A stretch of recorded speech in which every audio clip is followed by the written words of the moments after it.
Hello and welcome to the Leading Communities podcast, brought to you by Aspire for You CIC and produced by That's All Media CIC. We're on a mission to understand what it takes to help communities to start caring, keep caring, or care more about an issue. Hi, welcome to another episode of Leading Community podcast. My name is Lukasz, and myself, Isa, and David will be talking about fostering today. I know that you guys been for a few years fostering, and I know all the information, most of the information from you guys, but I don't actually know how long you've been doing it. So. Roughly 6 years now, just going on 6 years. We've had a young gentleman with us. He's 9, and he was 4 when we had him. Mm-hmm. And 6 years, isn't it? Yeah, and then after him, a year after, we started to have a teenager, and she was 13 and a half. Today she's an adult, and she's at the university, RVC. She's studying veterinary medicine, so she's going to be a vet doctor. Nice long time. And my journey, and Patricia's, my wife, started because of the conversations with you guys. And that was interesting journey. It took probably 18 months. Yeah. I think it took 18 months. Yeah. From the beginning to the moment where we've been fully approved. At this moment, we're not moving forward anymore, but it's a lot of work and a lot of people involved at the initial stage to get things going. We spent less time. We spent about... we went roughly 12 months, and we had all our checks done. All the checks, medical checks, DBSs, etc. Yeah, so it was shorter than that. I think we started in COVID or just before COVID, and So our journey was like, we couldn't meet initially with the social worker. And then later on, when we actually could, there was... I think some people didn't want it to meet in person, so when our social worker started visiting us, she was postponing some of our meetings because she couldn't meet with the others. I'm not quite sure what she meant by that, but I don't think we fully expected what was going on, how they're going to check, what they're going to... There's an awful lot to go through. Yeah. It really is. And for that 12 months, what we went through, and at the end, you've got to go and sit in front of that board. That's very daunting when you have about 12 people throwing like questions at you. Yeah. We've been through the board, I didn't find that haunting. For me, board was alright. It was just like a final saying on what we actually discussed over the whole 18 months. But for me, it was the surprises along the line. So, which we talked about earlier. But it was the stuff like, because we Polish family living in England, our way of spending free time and traveling, it's slightly different. So we always go visit family summertime in Poland, or we speak Polish at home, just because we're full Polish family. So that's caused a bit of a uncertainty on the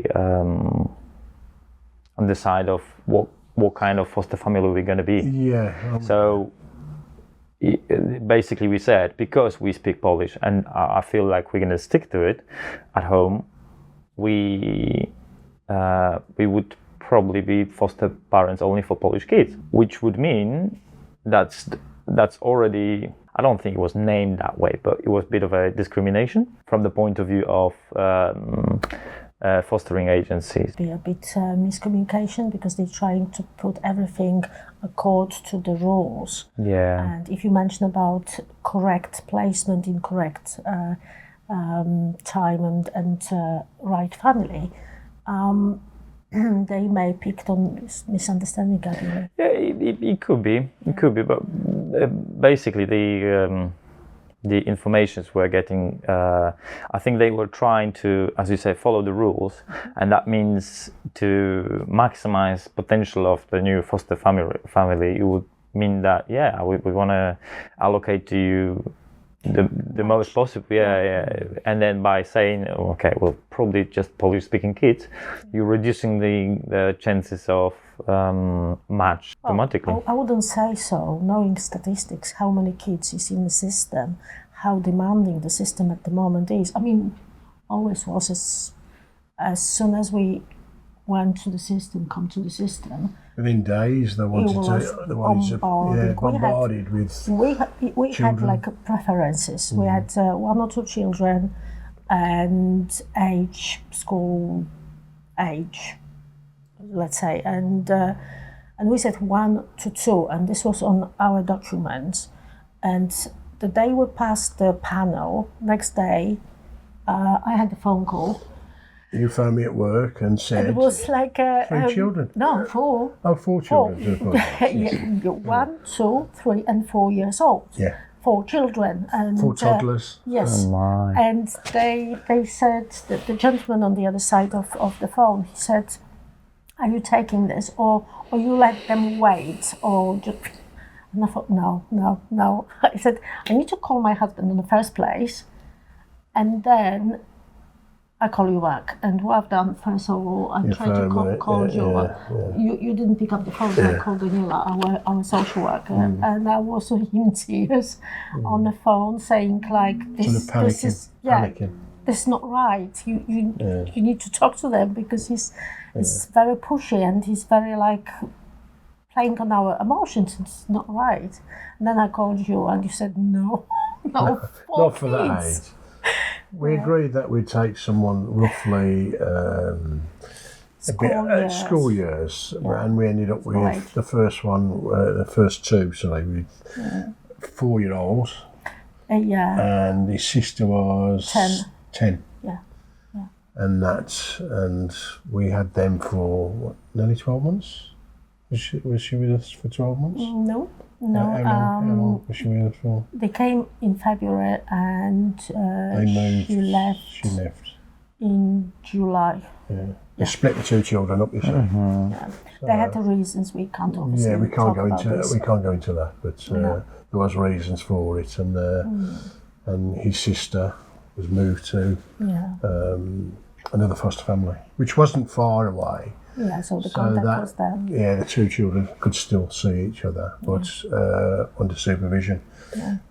Anyways, we started with demands. As you mentioned, the good match between foster parents and children. It's a lot of children in the system, and it's a lot of Polish children as well. So I mean, that was the reasons why me and Patricia actually thought of it initially. So we spoke a lot about that, and then the idea was, because we're close to Polish community, Polish school here, FACSE, we thought there is a lot of need, and that was our approach. And having you guys around kind of allow us to understand what's roughly the process was. So it was way easier, safer, and to start with. But it's I think worth mentioning to how the roughly the process looks like, because if anyone going to be interested, we might as well say roughly what it's taking, who you're contacting, and how do you, because my point of view on it at the moment is, we dealt only with a private company, which was agency. So I haven't had anything to do with any council or anything like that in the meantime. And the process was orientated on the agency introducing us for 18 months, introducing us to the idea of how the process looks like, of the training and multiple meetings across that period of time. And then we moved, we found out how it's going to be, how that's going to look, what's expectations, and how it need to be organized in terms of the whole outlay of fostering. The fact that I didn't fully understand initially what it's going to be for the Polish family to be foster parents in England. It was, because of that, we probably didn't go Yeah, I think if we would understand better, we maybe wouldn't go through the whole process. It's quite interesting what you're saying about you had a brief picture, the process of the checkups and training the first year, because we never had explained this. It was like, No. shall I start from the beginning? Because you mentioned cancer as well. I remember because I'm professionally, I'm a psychotherapist, I'm a trainer, coach, and I remember I used to work for Polmedics, it's Polish Medical Center, was used to be, and in one moment, within 3 months, they collapsed. They had to close all of their branches, and suddenly I thought, what do I do with my clients, patients? And we organize home office. Office in the home, at home. And then I started thinking about what else do I need to do with myself? Because when they finish psychotherapy, do I need to invest in my own clinic, advertise, or whatever else? And I started searching for in a website for mental health, care, social care, all of this bundle of possibilities what I could do. And it was bombarded with fostering. Everything what I opened was fostering, advert or informational. Take a quiz. Okay. So I took a quiz. I spoke to you. And we thought, okay, it's something new, something different. Something maybe additional, because the promises on advertisement is unbelievably high. First our thoughts was, okay, who do we trust the most? It was council, wasn't it, Sandwell? We tried it with Samuel Council, but we found also we did have a bit of a knockback. No. Sort of a little bit of a knockback, didn't we, with someone who we spoke to wasn't the best. On the phone. And that was the council. It wasn't the best person to talk to, because they sort of, I don't know, what she was patronising. She was very patronising. So we looked at it, and then after I finished the phone call, because I called them, I asked about information, and she was like, "Oh, you can find this on the website, right? Okay." I'm scared. I have no experience. I have no clue if I want to do it or not. And I know I've got this on the website, right? I just wanted to talk to someone about, and I told her like to human, and she was saying, whatever you need is on the website and this kind of stuff. It was over 6 years ago, so I can remember this briefly only. And when I put the phone down, I thought, no, he was doing it all. But after that, Izabella spoke to a friend who's a good friend who's a doctor. Mentioned about fostering, and she turned around, she said she's got friends in London who foster. So his friend give the number to us. You phoned them, had a good chat with them. They put us then in the picture what to do, and that's how we come to phone Sunbeam, who we work for now, is foster parents. I mean, first of all, the London friend of my friend, they belong to Banya. It's an agency called Banya, and with good reference, good opinions. And I spoke to her, and she said, if Banya is not in Midlands, she heard about Sunbeam, so it was like recommended. That's why I thought, okay, it is recommended. I gave them a call, and it was a really nice person. I can't remember who I was talking to. They was very friendly, and she said, no problem, if you want, I can pop to you, talk about this. So it was completely different attitude. Put us at ease more than anything. Yes, when she came. She put us at ease and explained everything to us. Yeah. What would go on, what procedure you'd have to follow. I mean, not everything, but briefly. Most gave us highlights, calming person, so I could talk to her. Out of what you're saying, and out of what I feel about how the first conversations and first kind of contact with fostering was it's based on actually who the friends and close people to us referring to us, and we kind of feeling more familiarized with that because you were talking to friend of friend, and I had you guys, and we had actually our friend, she's child of foster parent, so she kind of said, listen, my mom doing that all the time. And she's 60 now, and then she's been doing that for like 20 years. So I felt like it can be bad, or well, I wouldn't say it can be difficult because it's raising a child. But it made it definitely easier, not like a council approach where you you can check on our website. Again, it could be like one odd and the lady could be under the weather. Yeah. But this actually cut the link. You do make some good friends with all the other foster parents as well when you get together on the training courses and that, and you all sit round and you're having during the course, and you'll sit round having a chat and that. You learn quite a bit off them, and that's where you pick your and you do hear some horrible stories, and you do hear some good stories off them. But we've been lucky. We really had 2 smashing kids, haven't we? Yeah. Really 2 smashing kids. And, you know, best thing we've ever done. Well, I think it is anyway, that we went into fostering. It really is. You know, I still say, well, we'll see if this is best thing, or we could foster parents in about 10 or 15 years time when they will be adults. But the kids have done really well, and the 2 we've had, haven't we? One university, the other one is doing well at school. He's a musician. He plays guitar. He plays violin. He's only 9. He's just done a concert at the CBSO in West Bromwich. Yeah. For SIPS, and that was. What's SIPS? It's a CAC organisation run by Sandwell Council. So Sandwell Council is helping much more than his original council. Yeah. His really local authority. Really so, whichever you look, it goes once a week. Positives and negatives about councils or other bodies.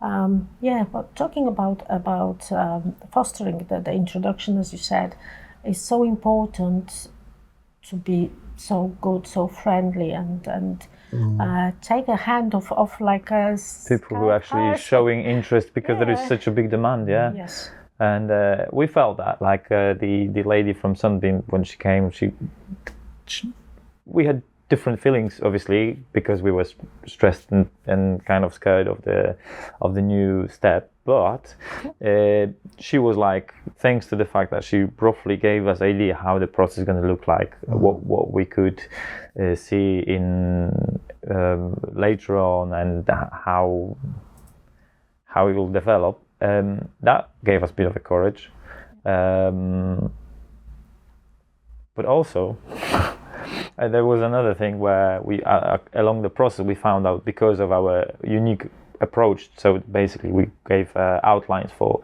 just a Polish child, because we are Polish family and we speak Polish at home. We found out that it's going to be another challenge which they didn't come across with the solutions for. So one of the things was our summer holidays, which they couldn't promise. That was the answer, because we needed to book respite's family, which means that the family taking over the child which you're taking care of. So that was one thing, and the other thing was, I think, because we already got 2 of our own kids. When we expressed the worry, when we found out that a child could be in some other schools, and it's not in a council interest to move it at any cost, it's just living down there. We found out that you might be carrying the child for. They gave us like a mileage thing, how far it could happen. Travel, and we asked what's about our kids, because we obviously dropping them to school as well, and they said you can't go to 2 places at once. And the answer was like, just figured out the morning clubs or stuff like that. I'm like, well, that's something new. I mean, you would think that if there is a big demand of kids needed foster families, the first steps council would do is to ease out the kind of moving the child to a different school, or understand, because they kind of highlighted, listen, moving the child to a different school is not necessarily the best for the child, which makes sense. But then how do you address the issues of logistics? If the family can cope with it. We did have problems at first getting the kids into school, didn't we? How long before we got the two kids into school? I'm thinking about respites as well, but because, as you mentioned, we had a bit of trouble placing kids. I mean, it wasn't trouble, it was no space in the school, because our kids, even was 3.5 and 10, they never had their schools in the past. So as much as you can understand, 3.5 is all right. At 10 years old, she never had a proper school. She used to have 3 schools, a few months, and somehow keep moving and moving. So she never had any schools.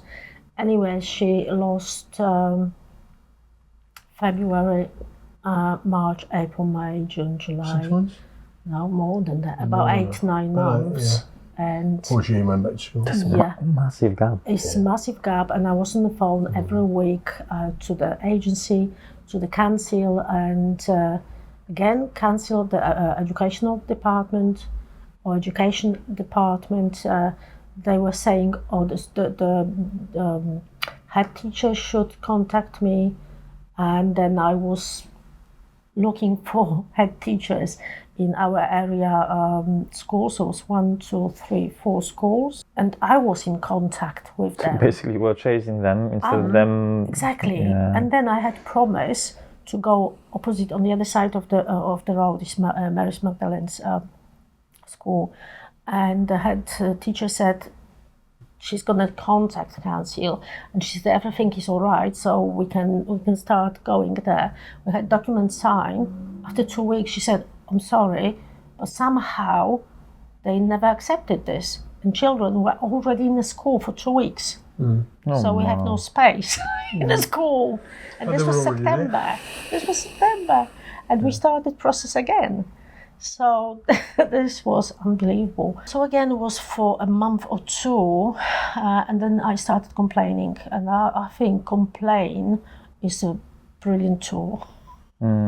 Unfortunately, I started complaining everywhere I could, and eventually someone from education department contacted me and said, yes, you've got documents to sign, and you need to go to the head teacher, which I found out how I need to do it if you're dealing with whatever.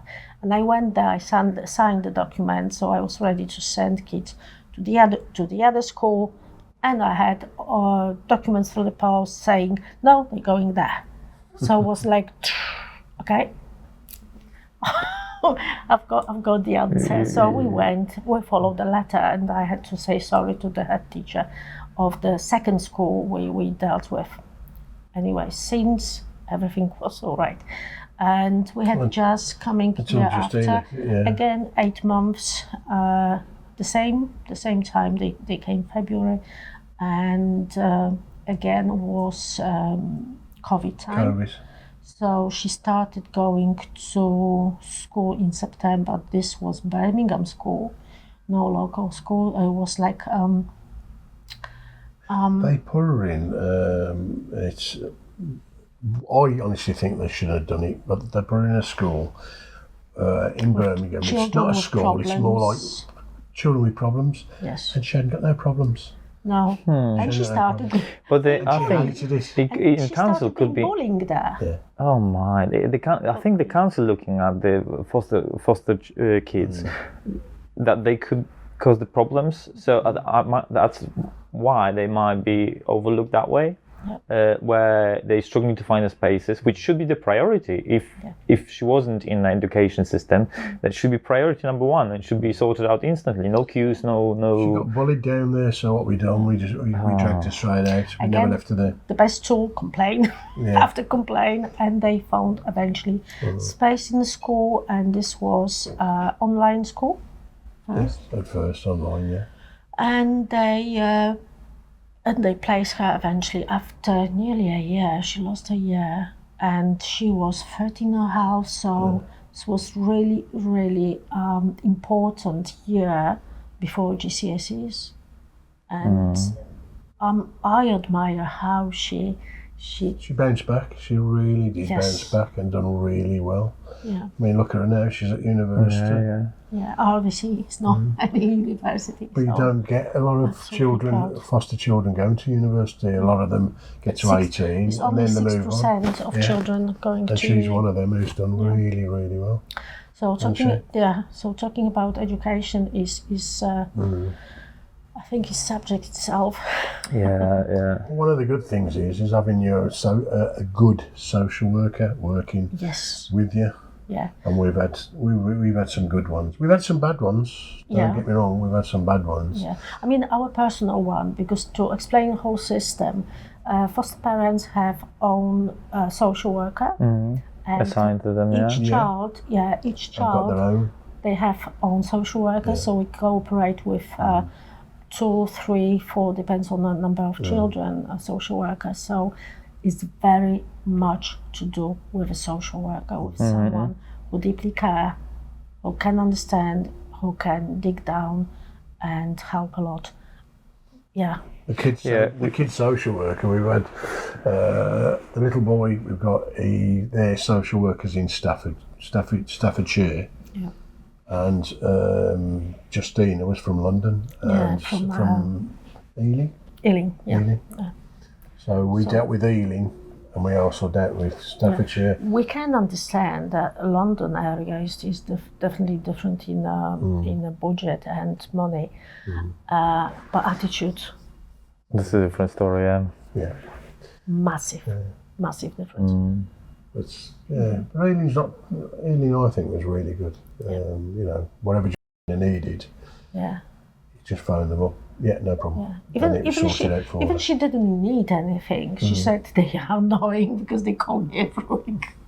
So it was really, really nice to have update, and they were calling us. But even though she's got to 18, she still has got, and she's not in the foster system. In the foster system now. She's still got. She's an adult, but she's full-time education. And she's got someone looking after her still till she's 25. Until she's in the education. Yeah. Well, when you look at it, the kids developing until the age of 25. Well, I don't know what about women. The guys, boys, 26, 27, 28. I don't know. But it's quite a long time. She's so got when someone there who will help her if she's stuck with anything. And still looking after her like on a regular basis. Less regular. Because she needs to chase her PA, a personal assistant, or personal advisor. So I even had to call.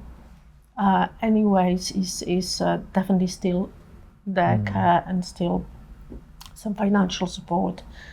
So especially because Jazz is so different, independent, unique. So she's got own needs and. There is help. There is help. She classes us now as a mum and dad.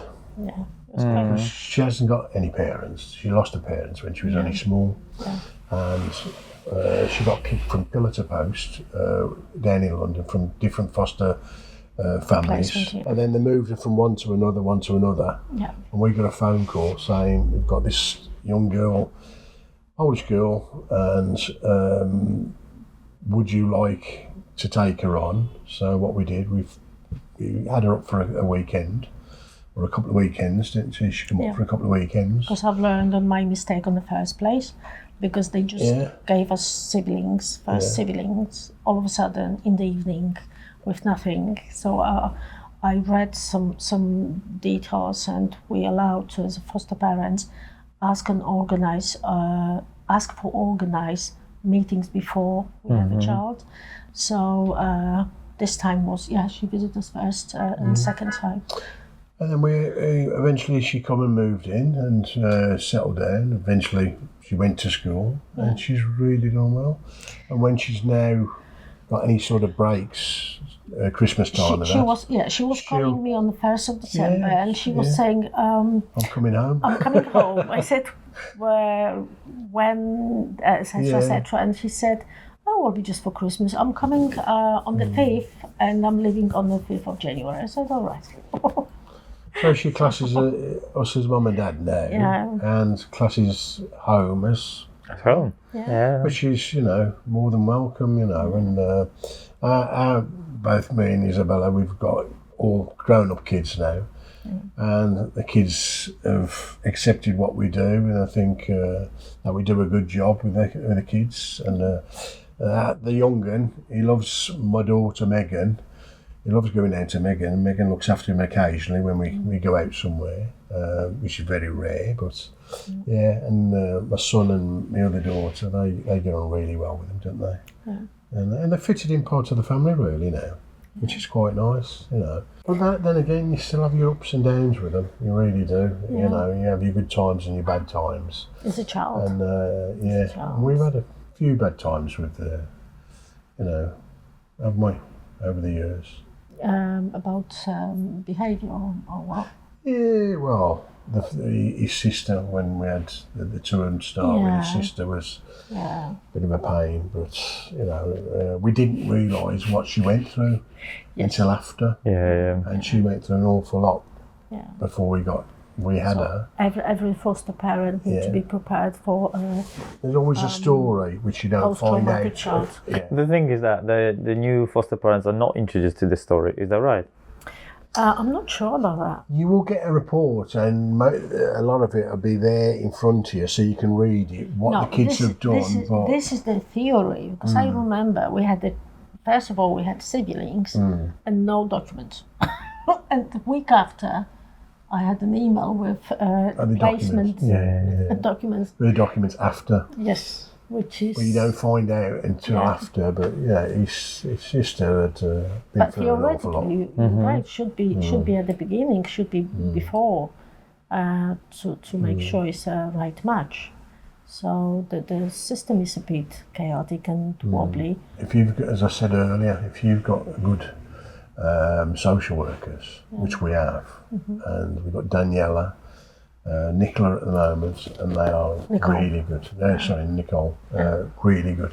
Yeah. Really good. Anything you need, phone them up and it's sorted. Isn't it? Yeah, so it's obviously it's some positives and negatives about fostering. Why people? I was just thinking why people don't want. We've heard statistics about average time foster parents are in the system. So it's another kids subject. Between 12 months and 2 years, and they're gone. No. What? 6 and 9 months. Something like that. I know it was 12. Well, that's probably should be information within that, important information, because we went through 18 months of the process and we decided not to move after the board, which the board is the if the board gives you the positive assessment, then you're ready to go. Yeah. And we actually just after the board decided that we're not going to take another step, and within actually explanation on our end why. So our explanation was that we wouldn't sacrifice kind of travel / school responsibilities on with our kids to take care of the foster child. And if the agency wouldn't be able to help us with that one, then we don't see the solutions for that. That was the number one issue. And the second one was in terms of the holidays. So we said that if we wouldn't have guarantees that we can go abroad for our family time in Poland, we wouldn't actually decide to go that route. And then they also didn't actually say that. They basically, the response was on the agency side that they would try their best, but they can't promise, which makes sense on their end because they can promise. But then from our point of view, it's like, okay, so this is the only thing which we're laying out from the beginning, and there is no guarantee. So that means our lifestyle changing, especially that I'm working a lot like I would say freelance style. So I'm moving in and out. We can decide on a weekly basis that we want to change particular things in holiday schedule or anything like that. And what was surprising for us is that we wouldn't be allowed to take the foster child with us on a holiday. So that was something new which I couldn't understand initially, that the parents got a lot of saying in. You've got to get permission, yeah. I mean, what is hidden, and I found this out by coincidence, really, having good chat with Jazz's social worker.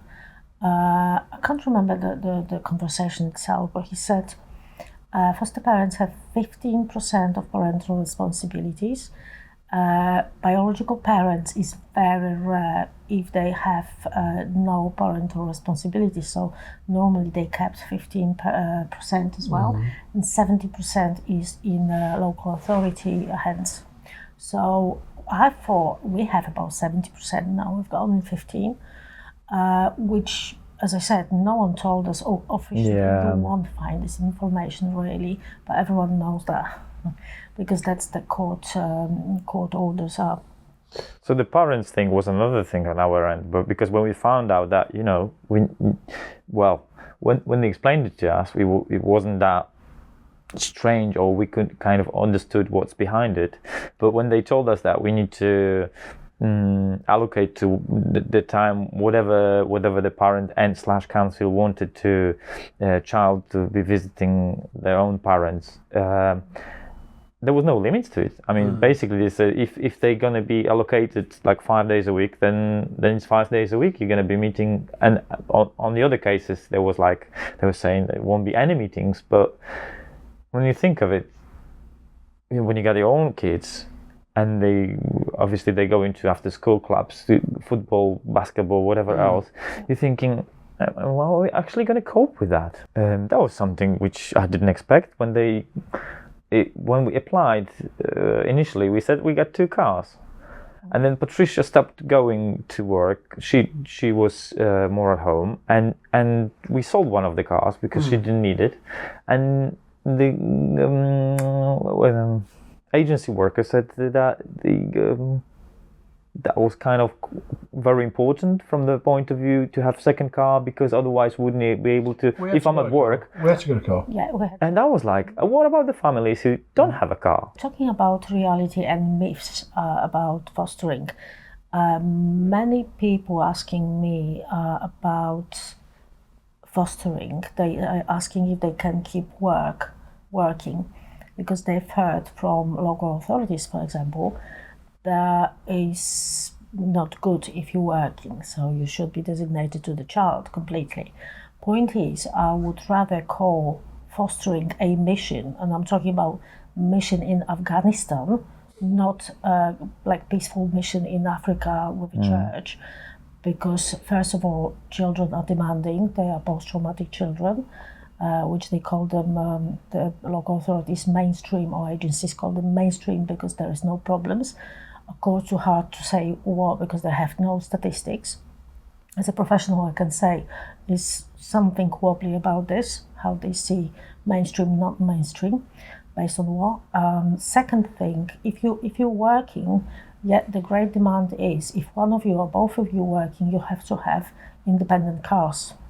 So we had to invest in a car. The system needed a lot of work, because if the family, I would probably say that me and Patricia are the family who could suit very well into the system. So our work, it's built the way we could actually shift things around very easily, and we can help the child. We're not in the situation where we have to look at the financial side of if it's worth or not on the fostering. So that's another thing. We got space, which is a very important aspect. So with that, families like that, if they withdrawing and decided not to go that route because of obstacles, I think the council, the system need to think how to make it more accessible for the families. And again, I know the system is trying to do best they can. On the other hand, revisions, I believe, once in 6 months or 12 months, updating with what we're saying, for example, or any feedback. I never had any feedback to local authority. What do I need? How they can help? You see, what you're saying now, it's very important, because you as a foster parent, can actually, even though you weren't asked, but you could give the feedback, because you're in a system. So if anyone, even the meetings that you have with the other parents, someone along the line could kind of pass the information, or you can pass the information to social worker. They don't get a feedback from people like us, who decided not to go that route, which could be another, because when the agency contacted us after we decided not to have a child, and they contacted us, why is that? And then obviously we gave them a reasoning, so we kind of just expanded that. What's happened after, they came back a couple of months later, trying to convince us to change our mind, if we're still there, if nothing changed. But what's funny, they didn't change the approach. So basically, they still didn't react to reasoning why we decided not to go that route. Okay. Yeah, that's it. Which was even more shocking, because I thought they in big need. Yeah. But there was no feedback. Yeah, they need to learn. No? Yeah. Obviously, you're in a system, so you will have definitely some other points of view. But how I feel with what could be addressed is, well, I think more communication with actually solutions on new families who want to join the system, or maybe even already joined but struggling with some solutions. And as we mentioned earlier, on education side, when you're thinking of kids like your daughter who struggled to get to schools around you, and he was out of education for a long time, which sounds shocking, because them kids already stretched by the system, stretched by the family, left alone. Leaving them out of education is only another issue for them in the future. And I think it's quite a sensible point as well. And I believe whoever is going to watch us and listen, they think, bloody hell, if I won't send my child for one unauthorized day, they will threaten me with a letter, but they can keep child for 8 months out of school and nothing is happening about this. Yes. So basically, the strong information on both fields, which is as a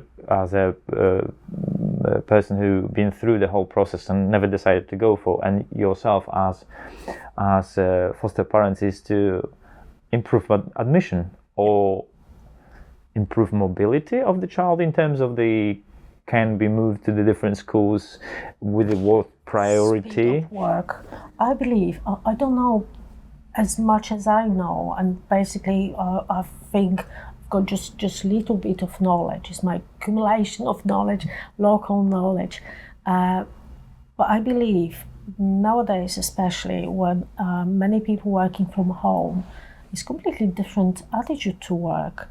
And this might be a bit of killer for especially the social care system, because it's good if you're working for bigger picture, but if you have to decide and do action straight away, it could be, or might be me, I don't know, but I believe definitely speed up the procedure of education. We've got a problem as well now with a little one. He's got no passport, no documents, ID. We can't take him on holiday abroad. 5 years, and we chasing this for 5 years. And you in the system? Yes. And you familiar with it, and you get any feedback about that? Yes, a lot, but I don't think I can give you a details. Okay. But it's like pushing out things, like we couldn't do this because of that. But really, if you chase, but we can only do what we can do. You only can do so much. So it's up to them. if there is anything you're thinking of they could do to actually improve it? more workers or more time for certain workers, more care. I'm not sure between Is three that of them. isn't the main limitation there the policy?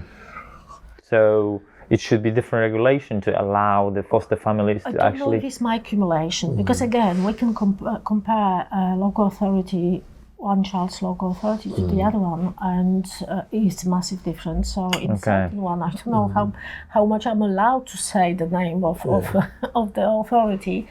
Plus, the one thing with our little boy, he's had that many social workers over the years, over the 6 years. He's had a lot. So you get working with one social worker, so There's we not need a much passport, so and so, so and attachment so. or any attachment to it. And then swap. The swap, and you can start again. Yeah. Then you start again. So you start it would again. be nice if obviously no one works for years within one company because of many reasons. But if they can, as much as they can, keep one social worker with a child for as long as they can as possible, and this should be mandatory. We've taken it. He does go on holiday because we take him in the UK.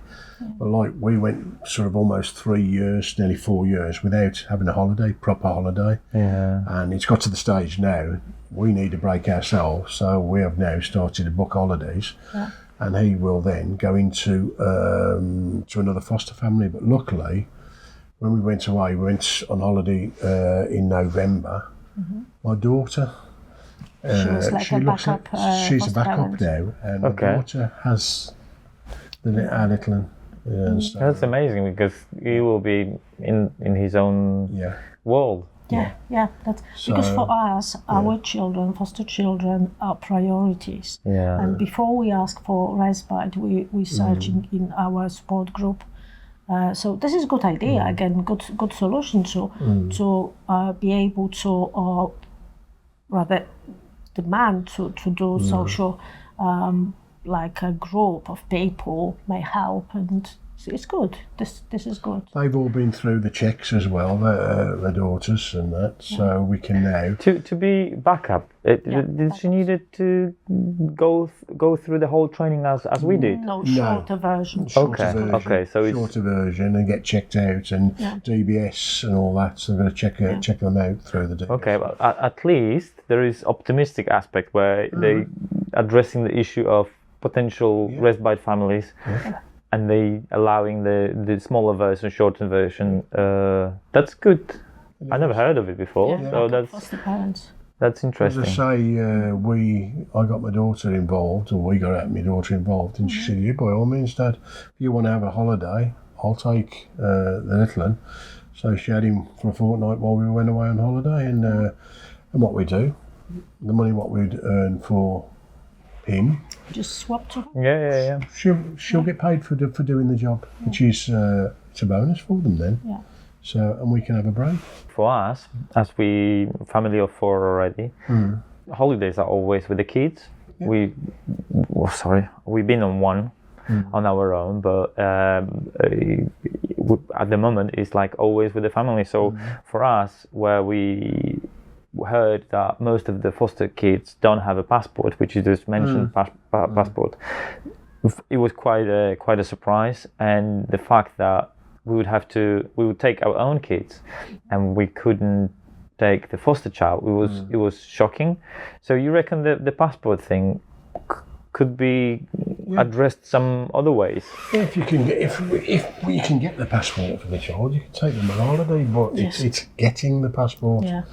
I mean, possibly you need to go through a court procedure with it's an angel guards. I think they may help with this, like a child's will. If the child will say, yes, I would like to go with my foster parents, and this would go as nice as possible way as a feedback to his biological parents, the parents would be like pushed to say yes, and that's it.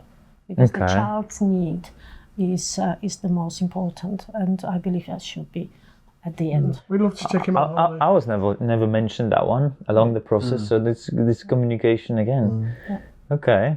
So feedback, care, time, people, a bit more money would be nice, because I always say is quality, not quantity. Yeah. Yeah, simple as. And why money? That the reason is, I think many of these foster children, they are really, they've got own pattern to go to, and they focus on children, different. I'm saying about different in a way of to do with drugs, etc., because they have low self-esteem, so they have low self-confidence, and it's quite attractive for them to join the groups. We as adults called possibly dangerous groups. So I remember the moment when Jazz came to us and we went for first shopping, and she was buying underwear, and I took her to Tommy Hilfiger shop, and she said, "Why here?" I said, "So you can treat yourself with something nice, obviously more expensive." She said, "Why? No one can see this." I said, "You will see this. You will see this because you're worth it." And this, I believe, was beginning of her journey to university to be a vet, to take what she can. Build her own strength. Yeah. And she's doing it now still. Yeah. She's Again, she came to me. She said, it was. I think she told about herself or her friend. Anyways, she said one of the boys was selling drugs, and he said, if you sell the drugs, you will have easy money, really quick money. She said, "Have you seen my Balenciaga shoes?" Because he offered her some kind of Calvin Klein or something, and she pushed away the wrong side of the groups. Don't know if I said that right. Anyways, but you know what I mean. It's like a pushing back. I'm not a victim. I'm someone better. And children, they have self-confidence outside, on the clothing, on the phone, in the new shoes. So this is their strength.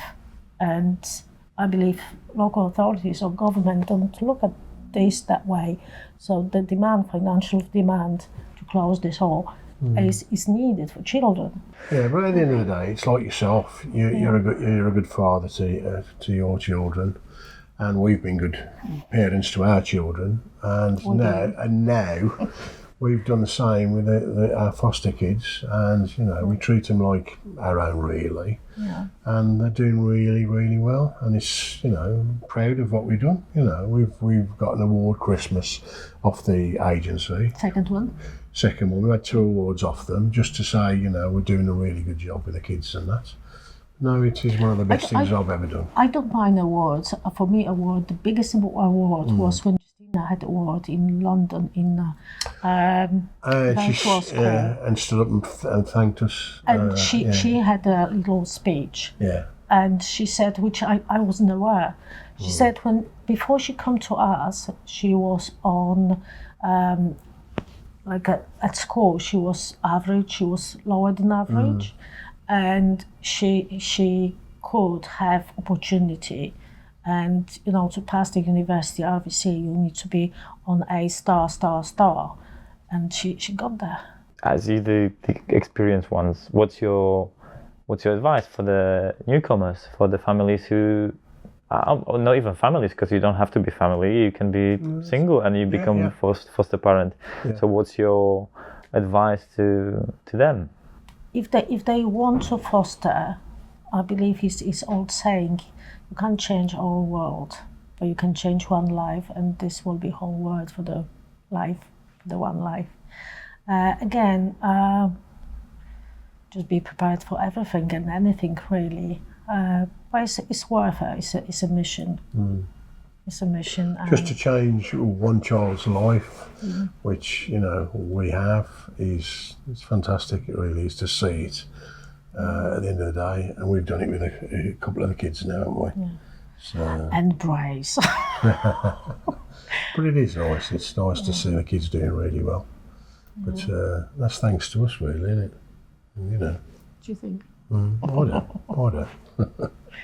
I think when it comes to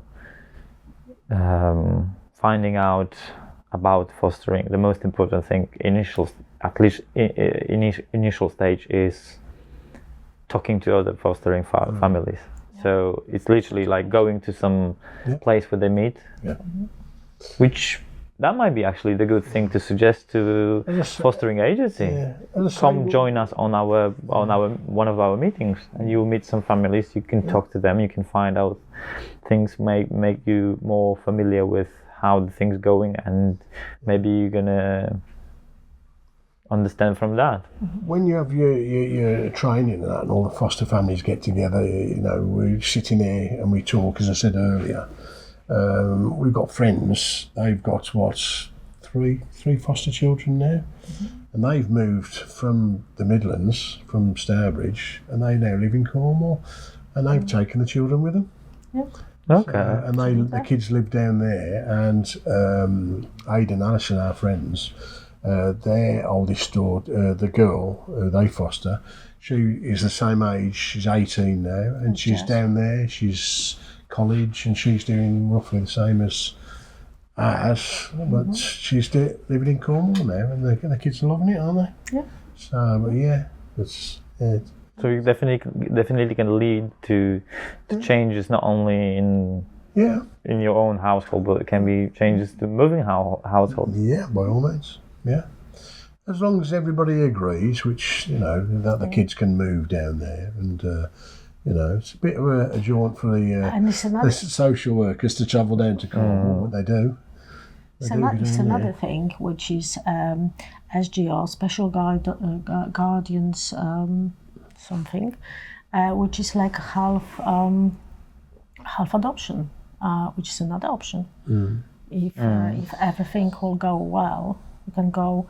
I don't think adoption at the beginning you can find out with certain particular child if he's available for adoption. I know it sounds horrible, but this is with documents or not. But SGO you can get if you that far. So the advice is get ready for change. Get ready. Definitely.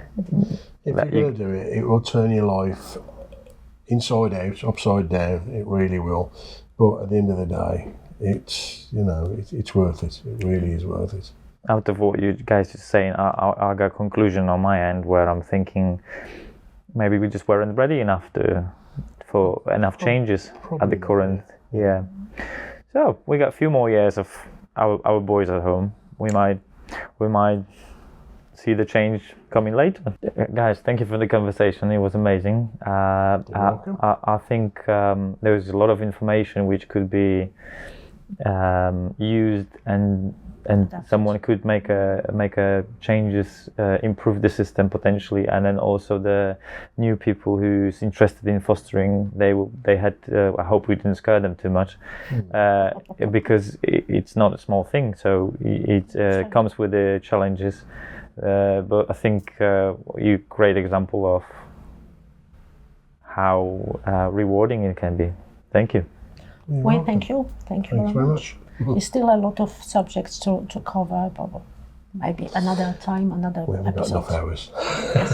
Thank you. Thanks for listening. Don't forget to keep up to date with all things leading communities. You can follow Aspire for You at A4UCIC. To follow That's All Media, search at That's All Media.